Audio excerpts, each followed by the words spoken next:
Growing up, people assumed that my life was perfect because on the surface, I had the most generous and loving mother. All the toys a kid could dream of. Nice restaurants on a random weekday just because. And so to their credit, my material needs were taken care of. But what most did not see is when the gifts became apologies and the sacrifices that I had to make in order to belong was me. It was painfully confusing to love a mother who was both my very best friend and my first abuser.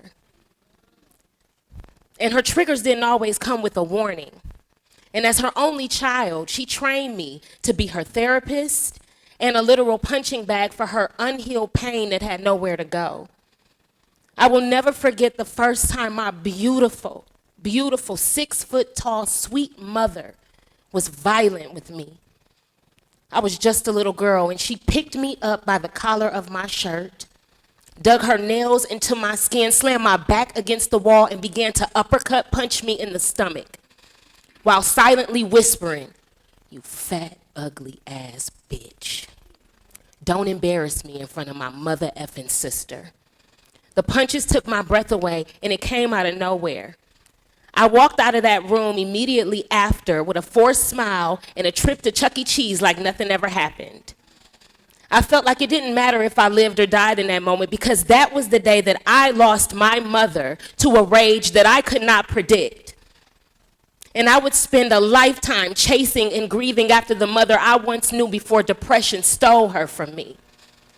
And when she drifted, I had to learn ways to keep myself safe from dangers that she refused to see. Like when I would hide butcher knives in my teddy bear to protect myself from my sex-crazed stepbrother. And since I wasn't safe in my own home, I used to romanticize being rescued by my father.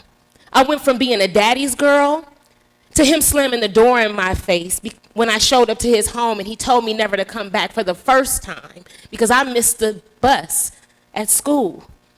I was 12 years old when I realized that I was a hidden love child. The whole walk home was devastating.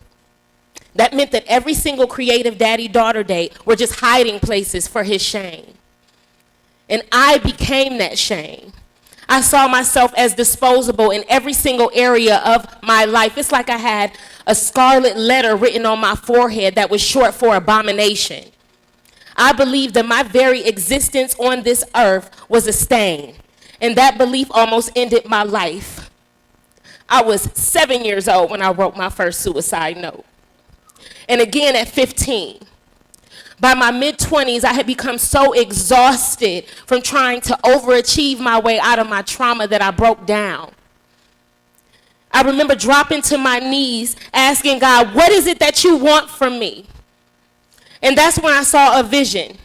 Every single woman in my family storming toward an open door with rage on their faces, and their mouths were wide open from screams that you could not hear. And every single time they got to the threshold of that door, it would slam in their faces. And then I saw myself with the same look, going toward the same door. And I knew that if I wanted to cross that threshold and see what was on the other side of that door, that the generational vow to suffer in silence would have to end with me. I needed help. And while my silent rage was valid for my survival, it was no longer needed for where God was taking me. And so I had to have brutally honest conversations with people that I loved. I had to give myself permission to speak my truth. I stand here before you today not as a broken little girl, but as a highly resourced woman who no longer allows for secrets to keep my heart diseased.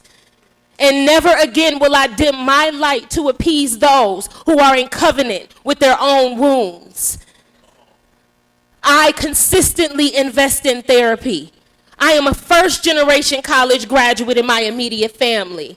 I get to wake up to an amazing husband and a beautiful son who love me intentionally every single day.